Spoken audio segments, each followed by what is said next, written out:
Aaron Rodgers is closer, at least we think, to being the starter of the New York Jets. One day it is coming after his appearance on the Pat McAfee Show, but how are Jets fans feeling about what number 12 had to say? Let's discuss with the co-host of the Gang's All Here podcast. That would be Jake Brown. Jake, how's it going, man?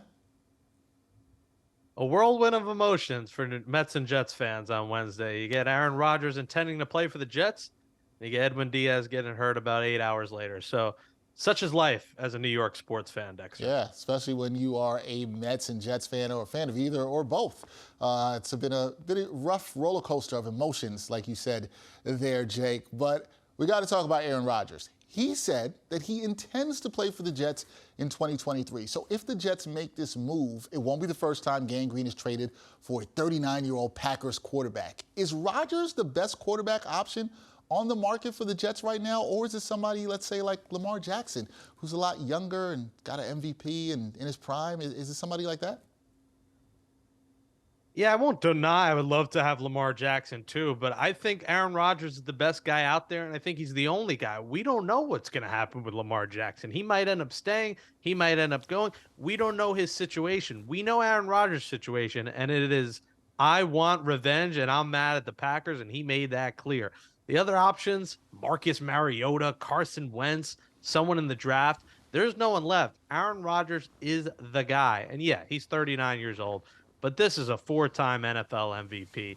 He immediately becomes the all-time great Jets quarterback. Just on paper, obviously we have to see it. In his worst season, where he played with basically a broken thumb, he was still right up there amongst the Jets' great quarterbacks. The top, Fitzpatrick, 31 touchdowns, Testaverde, 29, and then him at 26 in his worst season. Years prior, 2 years prior, MVP years, 37 and 48. No other Jets quarterback has come close to throwing that many touchdowns. So a healthy Aaron Rodgers is the best option, and it's a great option for these Jets. That doesn't say a lot about the history of Jets quarterbacking when Aaron Rodgers' worst season is among some of the best for Jets quarterbacks. But point well taken there, Jake, definitely. Now, we know all about Rodgers' accolades, as you just mentioned, but with him under center, are the Jets true Super Bowl contenders next season?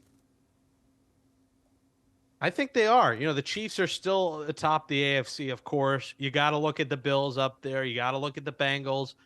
But, you know, depending on what else the Jets do in this offseason, I'm going to put them, in the Mount Rushmore of the AFC. I think they could be the fourth team right there, depending on what else they do in the draft, addressing the offensive line. Look at what he has around him. He's got Garrett Wilson. He's got Breece Hall. He's got Elijah Moore. He's got his guy in Alan Lazard. He's got two tight ends in Conklin and Uzama. He's got a great defense. He's got his coach, his offensive coordinator that helped him get those back-to-back MVP awards with the Green Bay Packers. So every piece that he wants is around him. Maybe Odell Beckham comes, maybe a Mercedes Lewis, maybe they get some more targets for him, maybe another running back.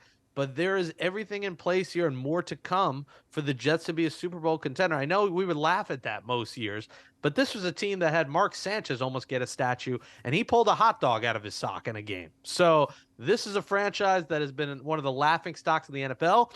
It's the franchise with the longest playoff drought in sports, but that ends in 2023, 2024 with Aaron Rodgers. There we go. The ever-optimistic Jake Brown, co-host of the Gang's All Here podcast. Jake, the saga continues around Aaron Rodgers. We will see if this deal finally gets done. I know you are waiting anxiously. Hopefully it happens. And we'll see what happens with the Jets and Mets and hopefully better times for those fan bases coming up ahead. Appreciate you, Jake. His old friend Davante Adams could watch him in Las Vegas in the Super Bowl in 2024, where it's located. Optimism. I see it. Thanks again, Jake. Appreciate you, man. Thanks, man.